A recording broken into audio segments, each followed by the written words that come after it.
हैं कि self defence में तो उन्हें हथियार चलाना ही चाहिए था। क्या आप यकीन नहीं मान पा रहे कि हमने भी, हमारी सेना ने भी चीनी सैनिकों को मारा है?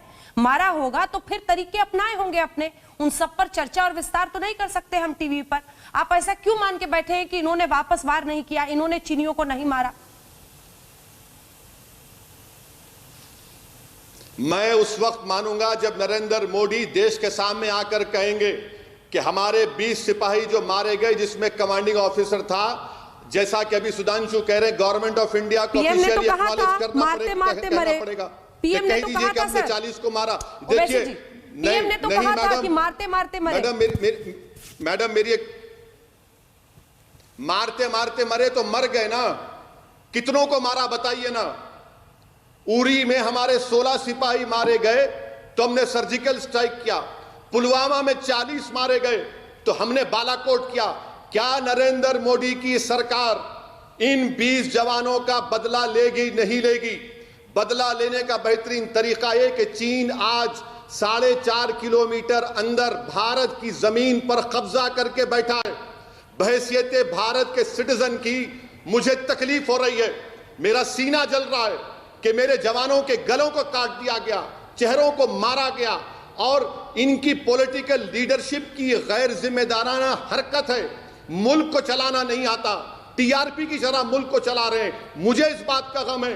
जवाब तो दीजिए ना कि एनटीआरओ के पास ड्रोन्स हैं। मैडम, हर साल दिसंबर में आईटीबीपी मीटिंग लेता है कि आईटीबीपी किस इलाके की पेट्रोलिंग करेगा। अरे मैडम, सुधांशु जी को बता दीजिए कि पूरे लद्दाख का हमारा लेफ्टिनेंट जनरल वो मीटिंग करता है एक चीन के मेजर जनरल के साथ। ये हमारे सिपाहियों की इज्जत है? बताइए आप कि पूरे लद्दाख का लेफ्टिनेंट जनरल एक मामूली मेजर जनरल से बात करता है।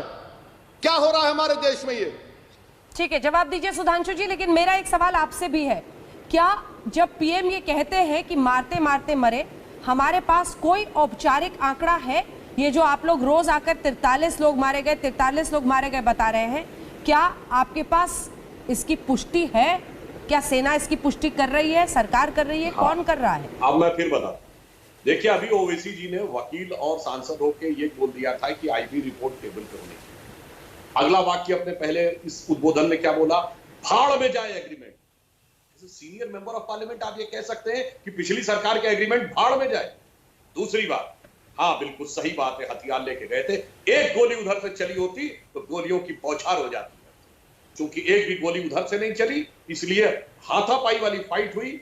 खतरनाक इलाका था, बहुत से लोग फिसल के नीचे गिर गए और उसमें हमारे 20 जवान वीर गति को प्राप्त हुए। रही बात आपने कहा कि जो संख्या 43 की, तो ये इंटरनेशनल एजेंसी ने कहा है। यहां पर फिर मैं कहता हूं, इतने वरिष्ठ नेता होकर आपको यह नहीं पता क्या कि कोई भी सेना अपने यहां के मारे गए सैनिकों की आधिकारिक संख्या घोषित कर सकती है, दूसरे के यहां के मारे गए सैनिकों की आधिकारिक संख्या नहीं घोषित कर सकती, क्योंकि वो ऑफिशियल रिकॉर्ड वो करते हैं। अंतरराष्ट्रीय एजेंसी ने कहा ना हमारी ना उनकी, उसने 43 कहा है।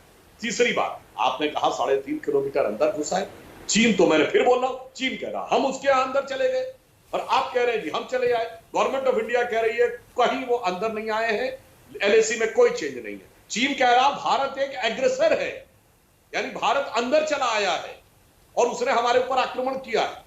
लेकिन सुधांशु जी, चीन के विदेश मंत्रालय ने, एक सेकंड सर, एक काउंटर क्वेश्चन है। चीन के विदेश मंत्रालय के प्रवक्ता ने खुद आकर कहा ना कि गलवान घाटी हमारा है। आप बताइए किसका? वो तो बिल्कुल सही बात है। गलवान घाटी क्यों भैया, अक्साई चिन्ह तो उन्होंने 1963 में लिया। हमने भी तो कहा था अक्साई चिन्ह हमारा 1963 का पार्लियामेंट का रिजोल्यूशन है। मगर अफसोस की बात, आज कोई कांग्रेस का नेता ये बोलने की हिम्मत नहीं करता है कि गलवान घाटी का अक्साई चिन्ह हमारा है। बोला तो हमारे गृह मंत्री अमित शाह जी ने बोला था। उल्टा आज चीन को कोट करते हैं कि वो कह रहा गलवान घाटी। अरे कहने से क्या होता है जब तक उसके फिजिकल पोजीशन में ना हो।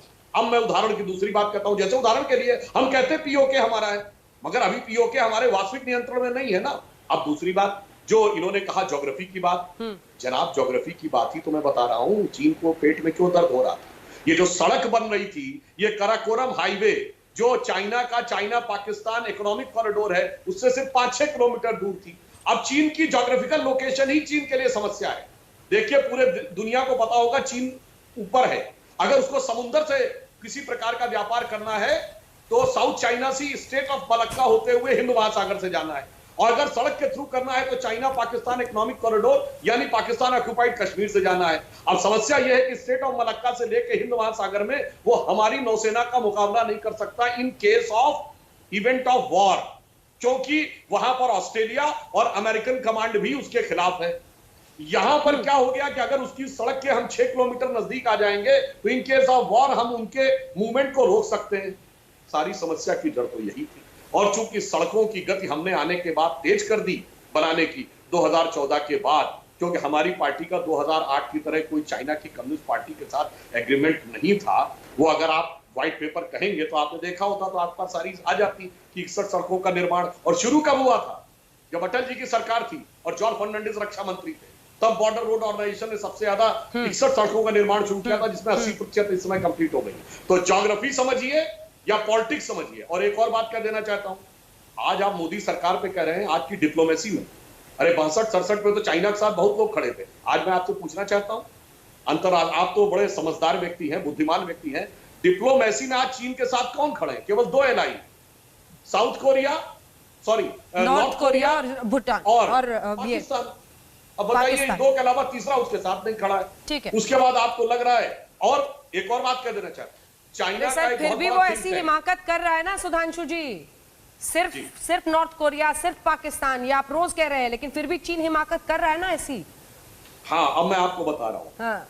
चाइना का एक बड़ा थिंक टैंक है, Chinese institute of international relationship, जो चाइना के स्टेट डिपार्टमेंट से एफिलिएट है। और ये राइटर में खबर छपी, उसने बताया है कि क्योंकि मैं ये हवा में नहीं बोल रहा हूं, मैं सोर्स के साथ बोल रहा हूं, उसमें उसने कहा है कि उस थिंक टैंक ने चीन से कहा है कि चीन अपने वर्स्ट डिप्लोमेटिक आइसोलेशन की तरफ बढ़ रहा है और यह 1989 के तियाननमेन स्क्वायर के बाद से ज्यादा बुरा होगा।